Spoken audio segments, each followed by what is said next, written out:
All right, guys, welcome in MTG Game State. We're back to big chunky episode mode. Outlaws of Thunder Junction is here to stay.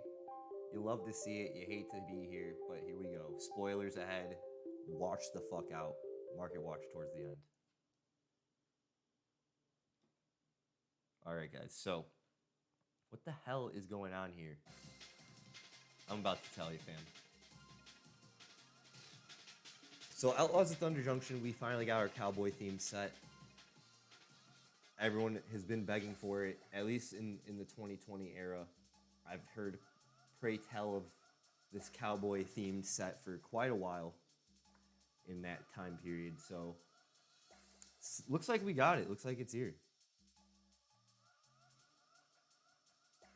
So I wanted to go over the mechanics, and then we're gonna get into some spoilers, and we're gonna get into some basically what the hell this game has got going on for it. So the set contents are gonna be, this is the set symbol. It looks like a cowboy hat. I think it's pretty cool. We got the regular expansion symbol for probably the commander set. This is the, I believe, like the Mystical Archives logo, the set within a set. And this is the another set within a set logo, and then another set within a set logo. Special guests. Big expansion. I don't know what we were talking about there, but so what the hell is going on is we have a new creature type called Outlaws. Outlaws are basically it's like a large umbrella term for multiple creature types. An outlaw used as a noun is any permanent with one or more of these creature types: assassin, mercenary, pirate, rogue, and warlock. Warlock, okay. You'll often see abilities such as the one Rakish Crew has that refer to an outlaw you control. This phrase refers only to permanents on the battlefield, not spells or cards anywhere else. Outlaws are almost always creatures, but a kindred permanent, a little seen card type, previously known as tribal, with one or more of right creature types can also be an outlaw. Go figure. So, basically, it's kind of like the party mechanic where wizards and all that, like wizards from D&D, they had the party mechanic. Or sorry, Zendikar, which should have been D&D, but it wasn't. But wizards, thieves, or wizards, assassins, and like soldiers, blah blah, get a buff. Similar deal, but I think a bit better. And I think the community agrees too, but that outlaw seems cool. So Rakish Crew is an enchantment, 3-drop. Enters the battlefield, create a 1/1 red mercenary creature token with target creature you control gets +1 until end of turn. Activate only as a sorcery. Whenever an outlaw you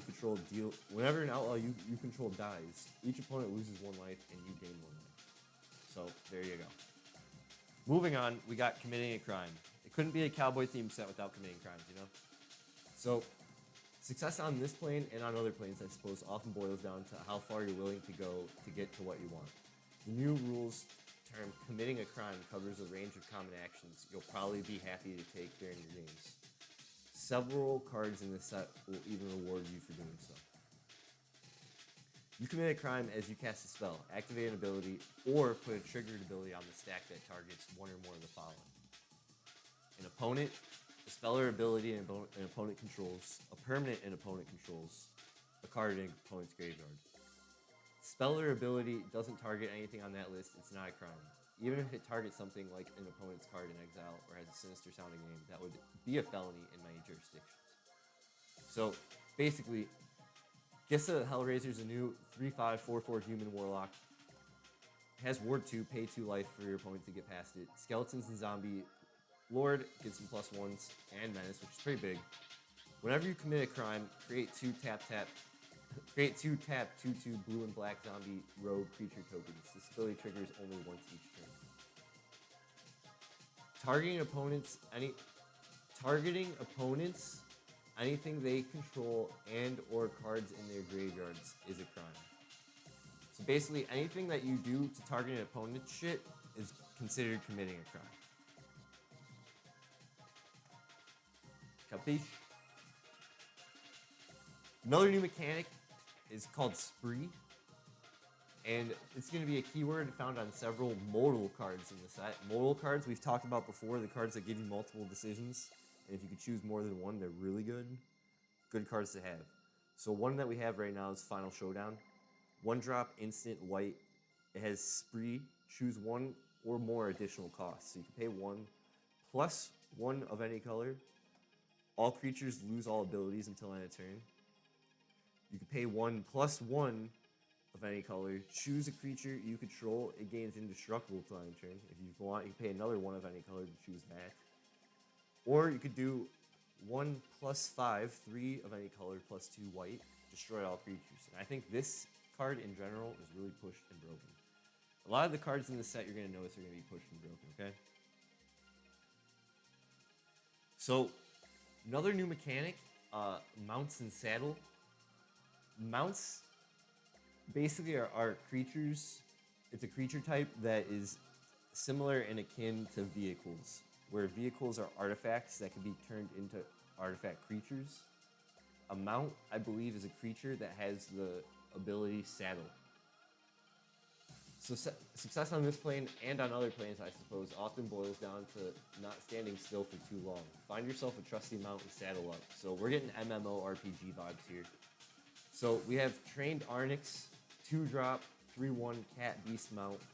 Whenever it attacks while saddled, it gains first strike until end of turn, and you scry 1. And it has saddle 2. Tap any number of other target creatures you control with total power 2 or more. This mount becomes saddled until end of turn as a sorcery. So it's not like they're adding their power to it or anything. You're just tapping your creatures to ride out on a creature that's basically a vehicle instead of an artifact vehicle, okay? And we have a cool one. Gitrog, Ravenous Tide, 3-drop, 2, so it's a 5. 3 of any color, a black and a green. Frog Horror Mount, 6 and a 5. Trample Haste. When Gitrog, Ravenous Ride deals combat damage to a player, you may sack a creature that saddle it this turn. If you do, draw X cards, then put up to X target land cards from your hand. Put up to X land cards from your hand onto the battlefield tapped, where X is the sacrifice creature's power. Saddle 1. This is nutty. So tap any number of creatures you control with total power 1 or more. So you could tap 5 creatures and draw 5 cards and put up to 5 land cards if you sack that many with his ability. Super mean, super scary.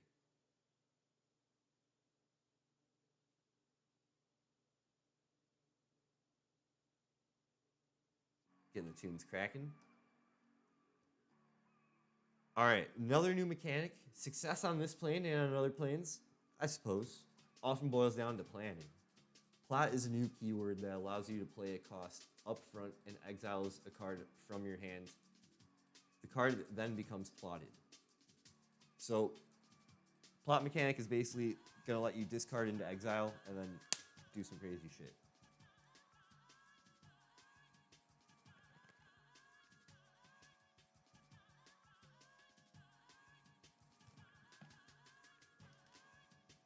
So, example is Plan the Heist. 2 any color, 2 blue, sorcery. Surveil if you have no cards in hand, then draw 3 cards. And then it has Plot 4. You may pay 3 and a blue and exile this card from your hand. Cast it as a sorcery on a later turn without paying its mana cost. Plot only as a sorcery. So Plot seems like it's a better foretell, maybe even. But there you go. It's just they had to give us a new type of foretell on the plane. And Plot is a fantastic way to set up future turns, knowing that your spell is available for no further mana investment. I think that's okay. Make your own luck. Look at the top 3 cards of your library. You may exile a non-land card from among them. If you do, it becomes plotted. Put the rest into your hand. You may cast it as a sorcery on a later turn without paying its mana cost. So even if you get into an instant, you can plot an instant, but still cast it as a sorcery. I think it's whatever, but hey. Kind of plans ahead, you know? So there's going to be a commander minigame. Success on the plane and other planes, I suppose, often boils down to keeping your eyes on the prize. Bounty cards are a special addition to the commander decks that present players with some interesting characters to try and apprehend. So if your game includes bounties, all players use a shared bounty deck, which consists of at least 6 of the 12 total bounty cards. The bounty deck uses no more than 1 of any particular bounty card. After all, once they're caught, no sense in putting 1 bounty on them, right? That's just throwing away good loot. Bounties beginning on the starting player's 3rd turn. Give the fugitive a sporting chance, you know? Each bounty card describes the condition under which a player may capture them and claim their reward. Only the player whose turn it is can claim a reward, and only 1 reward may be claimed per turn. So we got a bounty as an example. At the beginning of your end step, if you cast a spell from anywhere other than your hand this turn, collect your reward. And your reward is, before the game, shuffle, blah, blah. Create a treasure token. If you hit it again, create 2 treasure tokens. If you hit it again, create 2 treasure tokens or draw a card. And then if you hit your max bounty, create 2 treasure tokens and draw a card. So it just seems like it's a little fun mini game inside Commander that you can play with your buddies, and yeah, I like that. We got plane chase cards last time in the Doctor Who Commander set. So now moving into spoilers, y'all. When I say this set is pushed, this set is immensely, gigantically pushed. Okay. I got some notes here. We talked about Saddle. We talked about committing a crime, plotting, what outlaws are, bounties. And now there's a card set I want to talk about that's spoiled. So we're on Mythic Spoilers. You can go to Mythic Spoilers if you want to check it out. It's just a site I use. But there's a rare cycle in this set I wanted to check out. And again, dude, some of these cards, if we miss a card, let me know. But Final Showdown, broken, push card. Double Down, 3 of any color, 4 or in a blue, 4-drop enchantment. Whenever you cast an outlaw spell, copy that spell. Huge. Tiny Bones is in this set. Legendary creature, Skeleton Rogue, 1-drop. Has Death Touch, 1/1. Whenever Tiny Bones the Pickpocket deals combat damage to a player, you may cast target non-land permanent card from that player's graveyard, and mana of any type can be spent to cast that spell. Really mean card. I'm going to make sure to pick that up. We got some horse mounts. Calamity, Galloping Inferno. It's got haste. It's a 6-drop, 4/6. When it enters, and it's a horse. When it attacks while saddled, choose a non-legendary creature that settled it this turn and create a tapped and attacking token that's a copy of it. And at the beginning of the next then you sack it at the beginning of the next unstep. And you repeat this process again another time. Scary push card. But what I wanted to get into, just wanted to find them in here because there's so many spoilers, guys, and so many push cards that we'll get into. And if I didn't get into them, the link will be in the description as always. I guess we're not gonna be able to just pick out cards as we go, like I thought. It's okay though.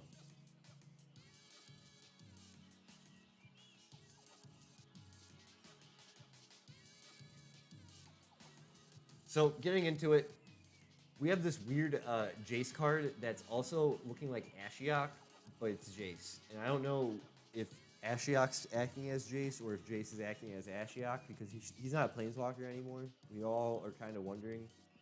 Our heads are turned on this, but 2-drop blue.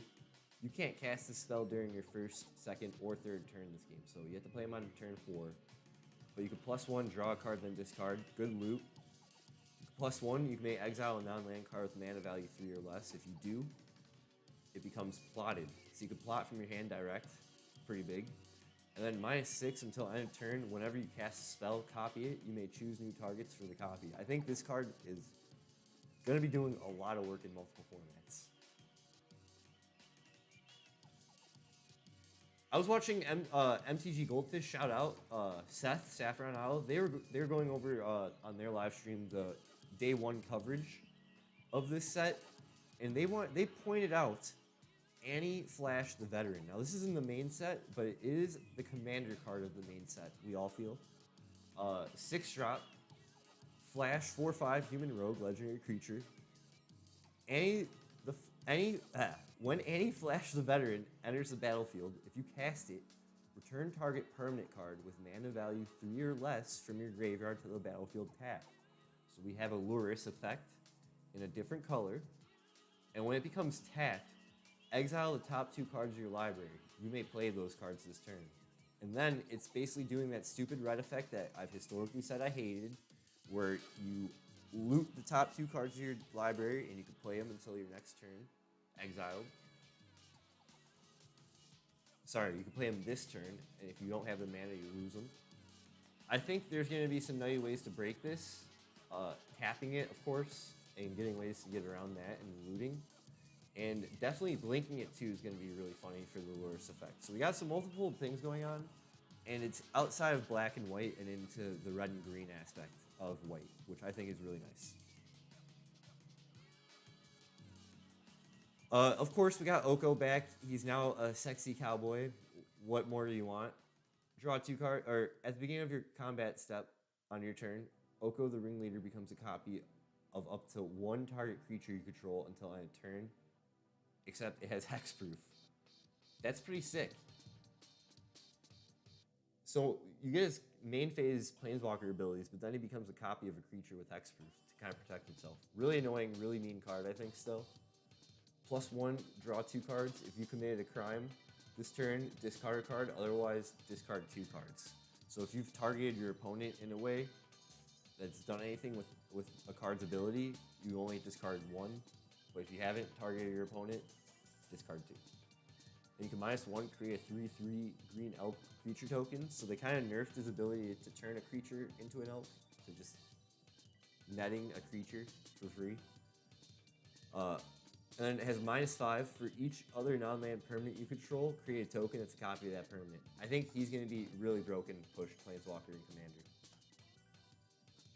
Now, another mythic creature I didn't really even see.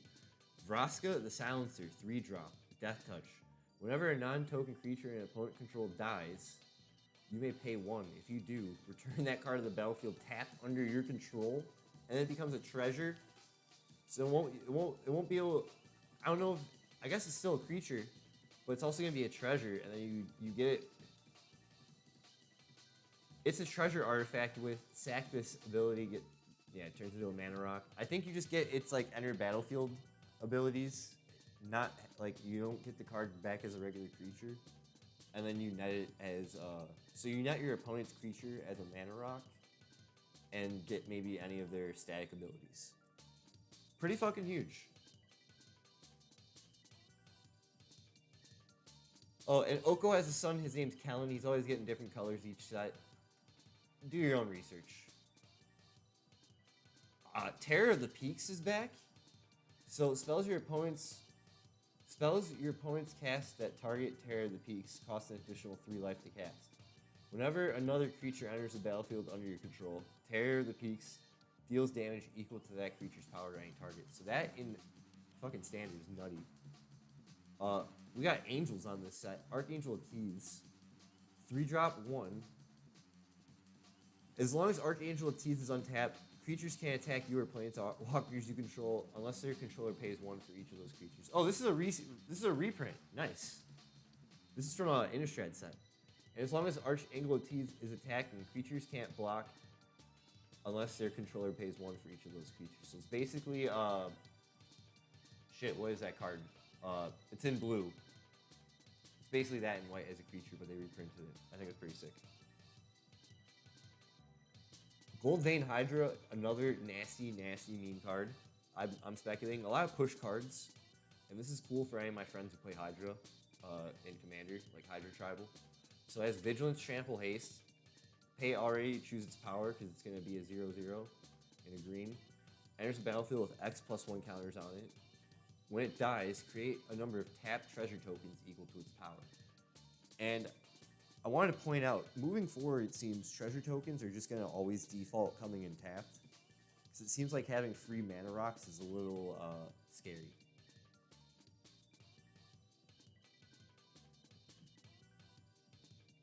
Oh, we got a new Bushwag. I love this. I love the Bushwag creature type.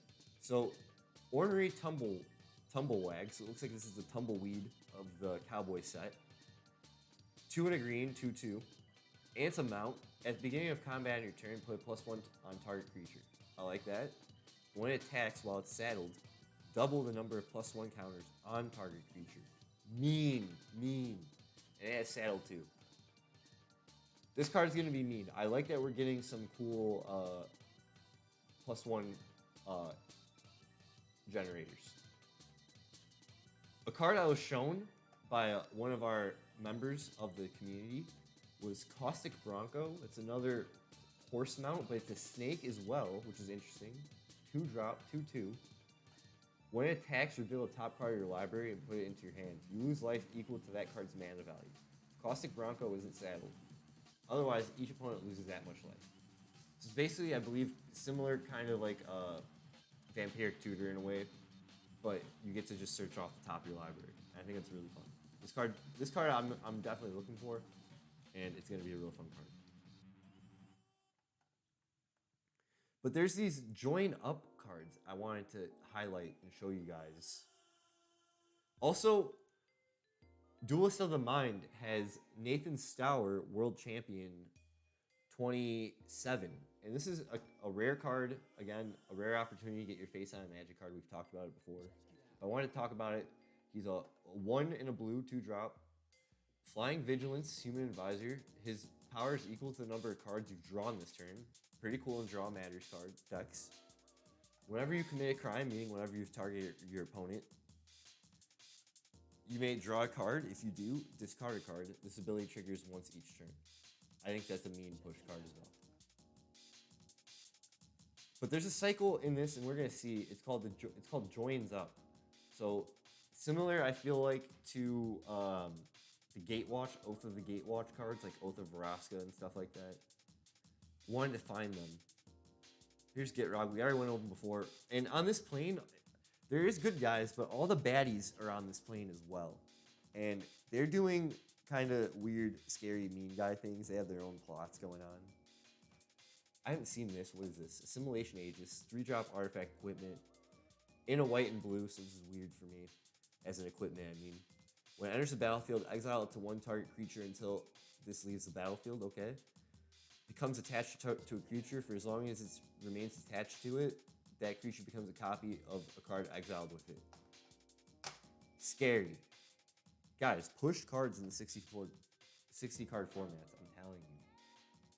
So Marquise is on this plane, Riku's on the plane, Ariete, Obeka, the new Obeka is nasty. Splitter second deals combat damage to a player.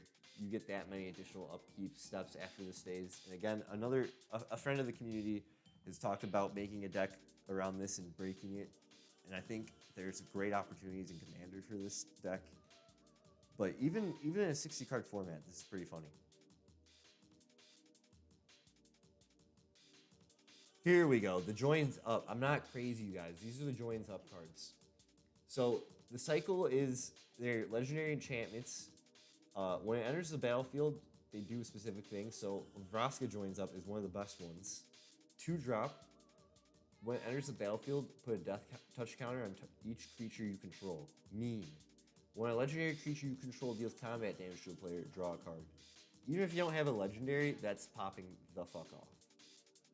Rakdos Joins Up. Enters the battlefield, return target creature card from your graveyard to the battlefield with 2+1 counters on it. When a legendary creature you control dies, this deals damage equal to that creature's power to target opponent. Pretty nutty legendary matter stuff. Usually I'm not a big fan of that, but hey, it is what it is. Also, since this is a cowboy set, it has guns. We have pew-pews, but they're like kind of like power gun things. I think that's pretty cool. So Scorpion Dragon Rogue, a cool the Unrepentant 4-drop, Flying Trample, sack 3 other creatures. You may put a creature card from your hand onto the battlefield, activate only as a sorcery and only once each turn. Sort of like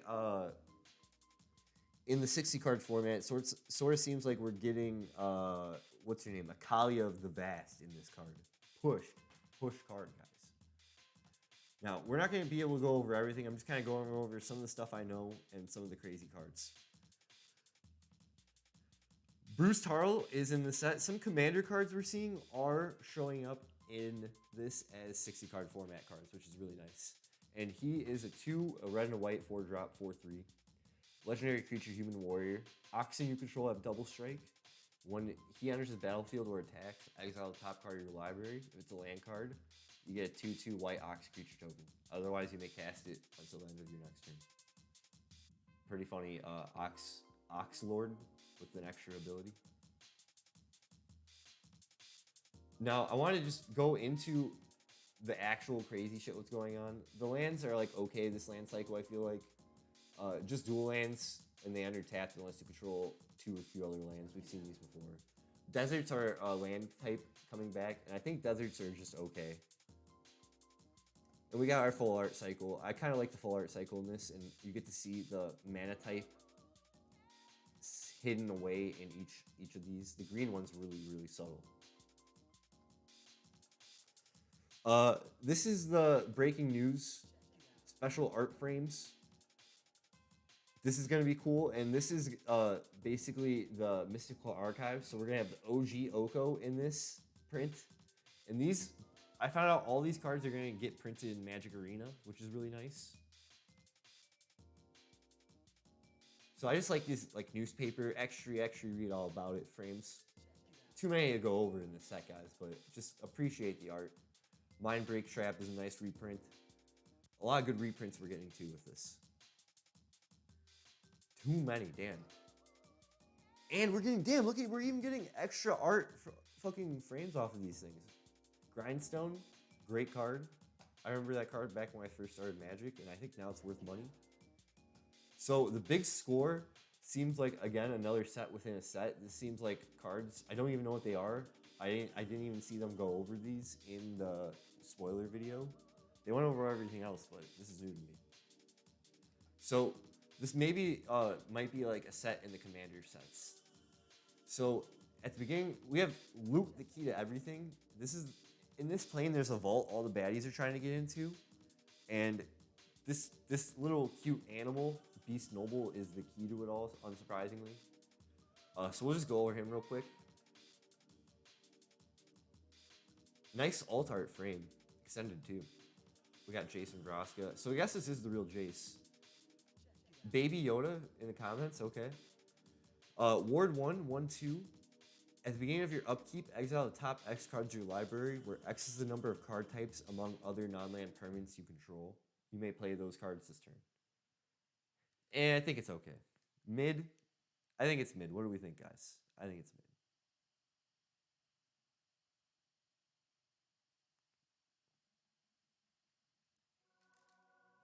But still, I don't know anything about the big score. This is weird. But we're seeing some everyone from all the planes is just partying on this set, it seems like. We have English in this. Substitute synthesizer. 2 and a blue artifact. When it enters the battlefield, scry 2. Whenever another artifact with mana value 3 or more enters the battlefield under your control, you get a 0 colorless artifact creature token with. This creature gets +1 for each artifact you control. Mean.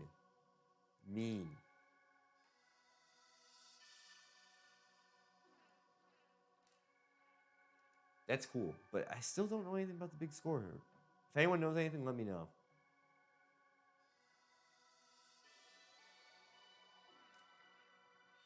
Everything looks like it's in Mythic Rare too, so this is a big deal. And what I wanted to get into specifically is I saw this just today. We have a new Jite, I believe it's pronounced, in Lost Jite. So a new broken sword, the best of the best. When equipped creature deals combat damage to when equipped creature deals combat damage, put a charge counter on Lost Jite. Remove a charge counter from it. Choose one. Untap target land, already broken. Target creature can't block this turn, already broken. Put a +1 counter on equipped creature. 2 stupid broken with an equipped 1 cost. Guys, must have card for me. I think this is mean. I think this is gonna do crazy things. We also have a new Lotus, and there is a new sword too in this whole set, which I gotta find. Equipped creature gets +3/+3 and has vigilance, and sacrifice this creature. Add 1 mana of any 1 color, so it's basically Black Lotus on a creature, and the equipment is indestructible, and it gets a vigilance. I think in my Knight Equip Matters deck, this is going to be a big deal. I believe these cards are the secret cards within the Commander deck set, okay? But within the main set is a new sword cycle for like the Mirrodin swords, which I think is crazy that we're even getting that. I don't even know why they're doing that. I knew they're trying to complete the cycle with all the colors. But I guess now this is like a card types matter. Because since this is a card types matter set, we have a new sword that's a card types matter sword. And if you allow me and give me the moment to find it and flex on it with you guys, we might have to just check the artifacts tab.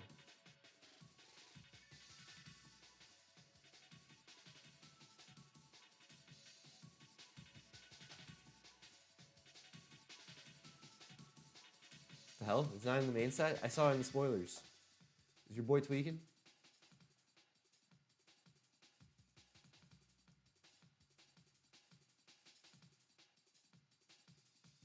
So the Commander set just got leaked. Outlaws of Thunder Junction Commander. Outlaws of Thunder Junction Commander. We're going to go in order here, guys, of date. Too many cards, too. They fed us this set. And it's again, this is a push set, guys. All right, these are the April 1st spoilers.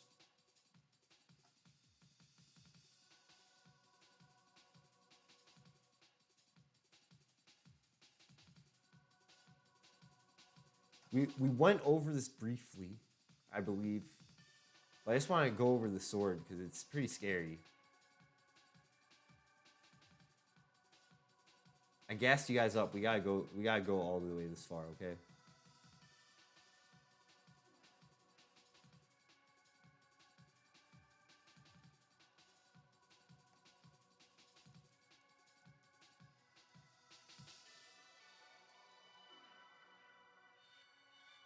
Welcome in. Welcome in. You are watching a man struggle.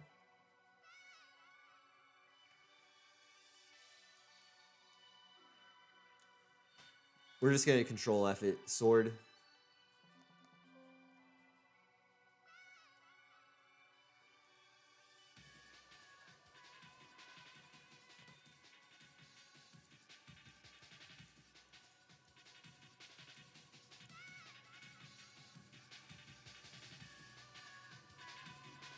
If you jam along with me, if you're willing to get this far, we're gonna probably abandon it.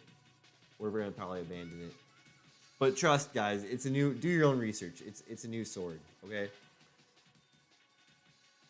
Surprisingly, it didn't come up in any of these. Here we go. There it is. Sword of Wealth and Power. He found it. So 3-drop artifact, and I love this art. Gets +2/+2 protection from instant and sorceries. Okay. Before we had protection of different colors. Now we're getting into card types. When equipped creature deals combat damage to a player, create a treasure token. When you next cast an instant or sorcery spell this turn, copy that spell, and you can choose new targets. So we're looting mana, pardon me, and we're getting copies of our instants and sorceries, and we're getting protected from opponents' instants and sorceries. I think out of the entire set, broken, busted card. Too many spoilers to really get into in this episode. I just wanted to really get into some of the stuff. We got like an outer rogue, okay, in the next set ahead even. So there's that. Do your own research, as we like to say. Now, we're gonna move on to the market watch of this segment. And guys, the market watch ain't no joke this week. We're seeing weirdo cards, and not for any specific reason, get a lot of the old variants from the 2020 era that are kind of worth junk are seeing new double-digit life, or at least being listed high. And one of those is Valky, God of Lies, and hopefully he's not lying to us. No, not Valkyrie. And I wanted to get most of the prints I'm seeing some life in, but I wanted to get into his showcase frame. This is in the Kaldheim set, and Kaldheim was one of the original early on push sets, I felt.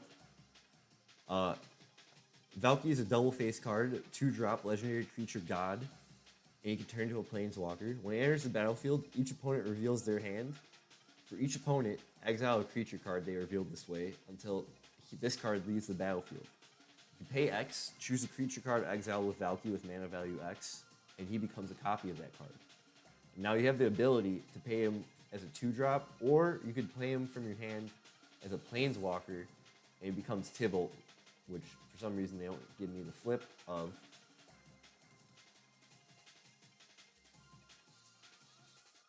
But that's okay. I digress.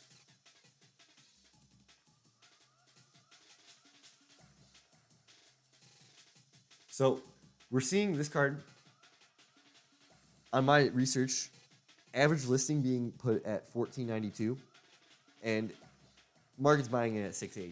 This is all realistically. This card's been pretty cooled into like a $5 card, but we're seeing people listing high, and I think the reason is we're seeing it in recent decks. We got 4-color control in, I believe this is the Pioneer format. That's pretty popular, I know for sure. And being used in Modern is pretty weird as well. So I believe that's why we're seeing it. People are probably listing it high because it's being used in some probably current meta decks. And we're just sounding the alarm on this, okay?